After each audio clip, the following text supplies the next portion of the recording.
तो दोस्तों UDISE plus portal पर सेशन 2023-24 के लिए स्टूडेंट की डेटा एंट्री है वो शुरू हो चुकी है। अब जैसे ही डेटा एंट्री शुरू हुई तो भैया हमारे स्कूल साथियों के सामने तरह तरह की नई नई समस्याएं वो आने लग गई। और समस्याएं कुछ इस प्रकार से, एक तो वो नए स्टूडेंट की डेटा एंट्री नहीं कर पा रहे, हालांकि फर्स्ट क्लास में हो रही है, लेकिन आगे की जो भी क्लास है सेकंड थर्ड फोर्थ है इसमें वो डेटा एंट्री नहीं कर पा रहे।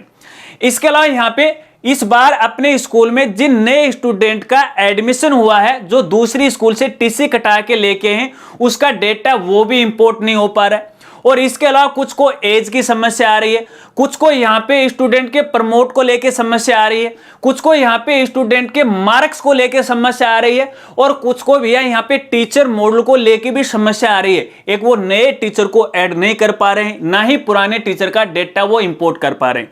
तो इस प्रकार से कई तरह की समस्याएं, तो इन सभी समस्याओं का समाधान इस वीडियो में आपको बताने वाला हूं। इसलिए जो वीडियो है वो हर एक स्कूल साथी के लिए बड़े ही काम की होने वाली है। मेरे साथ वो आप बने रहेगा।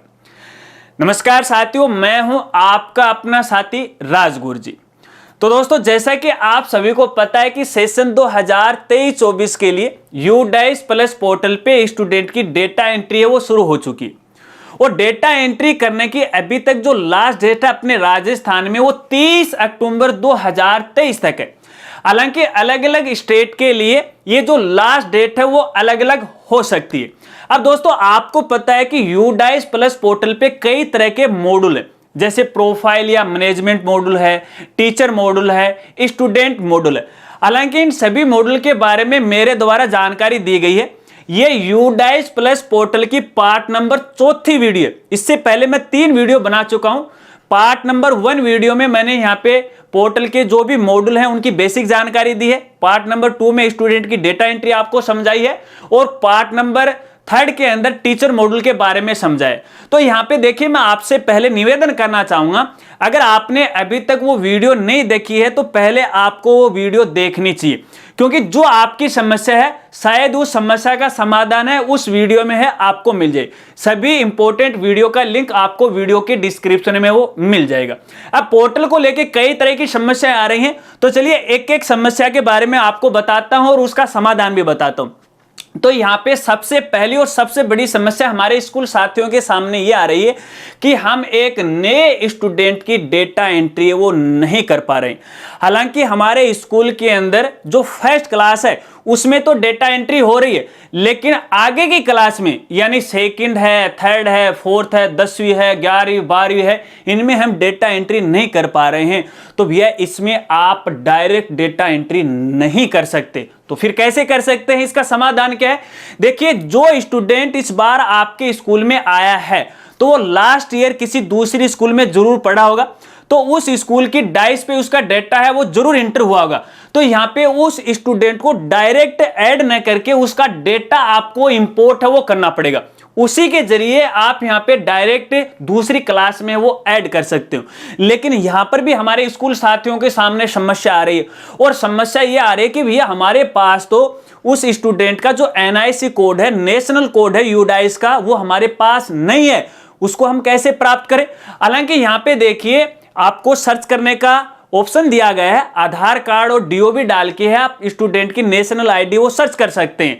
लेकिन भैया यहाँ पर भी दिक्कत आ रही है कि जैसे ही स्टूडेंट का आधार नंबर और DOB डालते हैं तो भैया ये पोर्टल ये बताता है भैया इस नाम का या इस जो आपने जानकारी डाली है इससे संबंधित कोई जानकारी हमारे पास उपलब्धि नहीं है।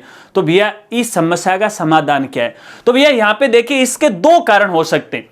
पहला कारण तो यह है कि देखिए स्टूडेंट लास्ट ईयर जिस स्कूल में पढ़ रहा था तो हो सकता है कि पोर्टल पे आधार नंबर अपडेट नहीं किया हो, इस वजह से आपके सामने इस प्रकार की ये समस्या आती है। इसके अलावा दूसरी समस्या ये हो सकती है कि जो आप आधार नंबर डाल रहे हो और जो DOB आप डाल रहे हो सकता है कि शायद वो DOB है उसके आधार कार्ड में नहीं हो। हालांकि देखिए कई बार क्या होता है, आपको पता है कि यूडाइस प्लस पोर्टल पर लास्ट ईयर काफी बड़ा बदलाव किया, तो यहाँ पे हर एक स्टूडेंट की डेटा एंट्री आपको सही सही करनी होती है, और हर एक स्टूडेंट का जो आधार कार्ड नंबर है वो भी आपको उसके अंदर अपडेट करना होता है।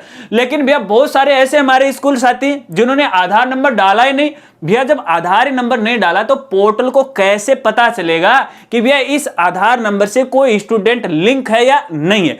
तो भैया यहां पे देखिए आधार नंबर ऐड नहीं होने के कारण ये समस्या आ रही है।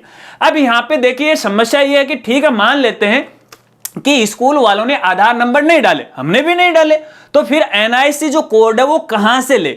तो भैया इसका समाधान ये है कि लास्ट ईयर जो स्टूडेंट जिस स्कूल में पढ़ाई कर रहा था उस स्कूल से आपको संपर्क करना चाहिए, चाहे तो फोन कॉल के जरिए कर लो, यदि नजदीक है तो व्यक्तिगत है वो जाके आ जाओ और उनसे पूछ लो, या अभिभावक को बोल दो, गार्जियन को बोल दो कि भैया हमारे स्टूडेंट की यूडाइस का जो नेशनल या एनआईसी आईडी वो दीजिएगा, वहां से लीजिएगा और पोर्टल पे उसकी डेटा एंट्री के साथ है वो डीओबी क्या डाली गई थी वो डीओबी भी लीजिएगा, क्योंकि शायद हो सकता है कि यहाँ पे देखिए यूडाइस पे है डीओबी कुछ अलग हो, पीएसपी पोर्टल पे है वो अलग हो, तो ऐसे में सेम होगा ना, तो ही आप उसका डेटा है वो इंपोर्ट कर सकते हो और बाद में डीओबी वगैरह वगैरह में आप करेक्शन है वो कर सकते हैं। चलिए, इसके अलावा हमारे स्कूल साथियों के सामने एक और समस्या है कि भैया हम एज के हिसाब से स्टूडेंट की डेटा एंट्री करना चाहते हैं, फर्स्ट क्लास में नहीं, सेकंड क्लास, थर्ड क्लास या फोर्थ क्लास में, तो भैया वहां पे तो ऐड करने का कोई ऑप्शन ही नहीं आ रहा है भैया, बिल्कुल नहीं आ रहा है। आप डायरेक्ट किसी स्टूडेंट की डेटा एंट्री है वो नहीं कर सकते। हालांकि रूल तो ये बोलता है कि आप एज के हिसाब से है, उस बच्चे की आईक्यू के हिसाब से है, आप संबंधित क्लास के अंदर उसका एडमिशन है वो ले सकते हो और या दे सकते हो, लेकिन पोर्टल तो नहीं ले रहा। तो भैया फिलहाल ये समस्या है, इसका कोई समाधान नहीं है। ये जो जिनका समाधान मैं आपको यहां नहीं बताऊंगा ना, उनका समाधान सबसे लास्ट में मैं आपको बताऊंगा कि इसके लिए आपको क्या करना है। ठीक है, चलिए।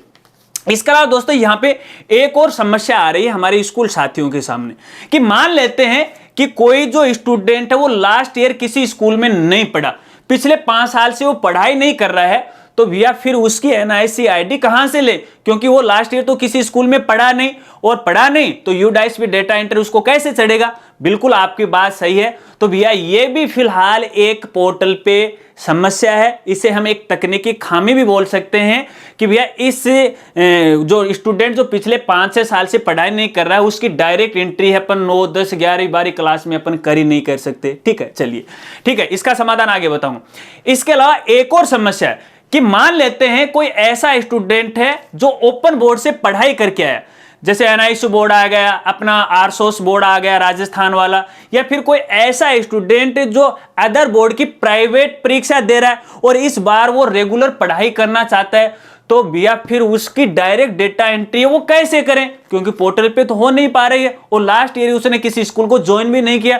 तो भैया ये भी एक पोर्टल पे समस्या है, फिलहाल इसका भी समाधान नहीं है। इन सबको लेके है, आपको टेंशन में नहीं आना, इसका भी समाधान आगे मैं आपको बताऊंगा। ठीक है, इसके अलावा हमारे स्कूल साथियों के सामने एक और समस्या आ रही है कि भैया जैसे हम स्टूडेंट को प्रमोट करते हैं और प्रमोट करते समय जो नॉन बोर्ड क्लास है उसके तो चल जाएगी, लेकिन जो बोर्ड क्लास है कक्षा 5वीं और 8वीं उसके मार्क्स कहां से लेके, क्योंकि यहां पे तो 5वीं और 8वीं के तो ग्रेडिंग सिस्टम है और पोर्टल है वो ग्रेड नहीं ले रहा है, वो तो केवल मार्क्स ले रहा है। तो यहां पे मैं आपको बताना चाहूंगा, देखिए कक्षा 5वीं और 8वीं की यहां पे बोर्ड है, और यहाँ वैसे बोर्ड तो नहीं है, एक प्रमाण पात्रता ये परीक्षा होती है, लेकिन हम सभी से बोर्ड परीक्षा के नाम से ही जानते हैं।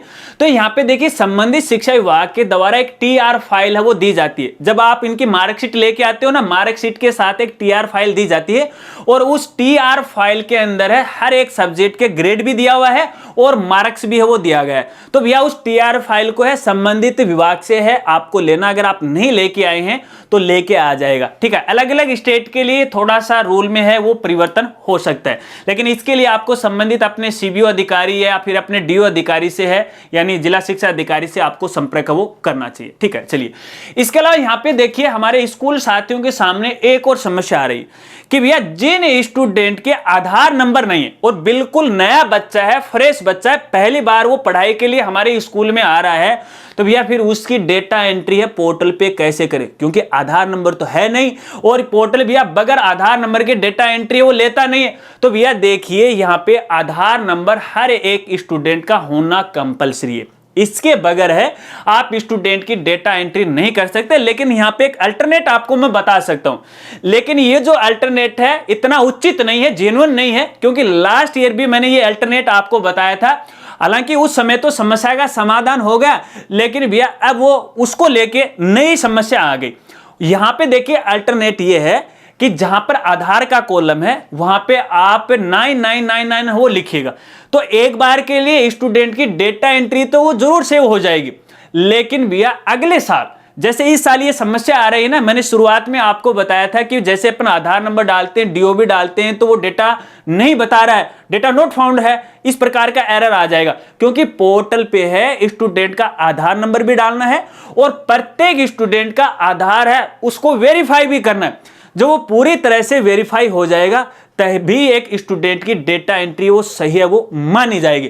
तो ऐसे में जो नए स्टूडेंट हैं उनके लिए मैं सभी स्कूल साथियों को कहना चाहूंगा कि इसके लिए आप जो अभिभावक हैं, गार्जियन हैं, उनको आप पाबंद कीजिएगा। देखिए आप अपने स्वार्थ के लिए है इतना मत होएगा, क्योंकि हमारे स्कूल साथी ये सोचते हैं कि यार ये बच्चा चला जाएगा, बार बार अभिभावक को परेशान करेंगे तो भैया फीस है वो नहीं आएगी। प्राइवेट में ये ज्यादा मामला रहता है।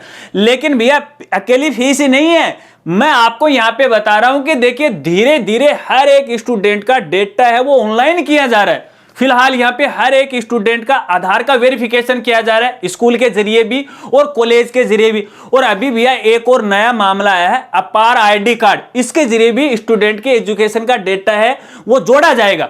तो ऐसे में भैया भविष्य में है स्टूडेंट के सामने समस्या आ जाएगी यदि अभी से आप उसके डेटा को वो सही नहीं करोगे।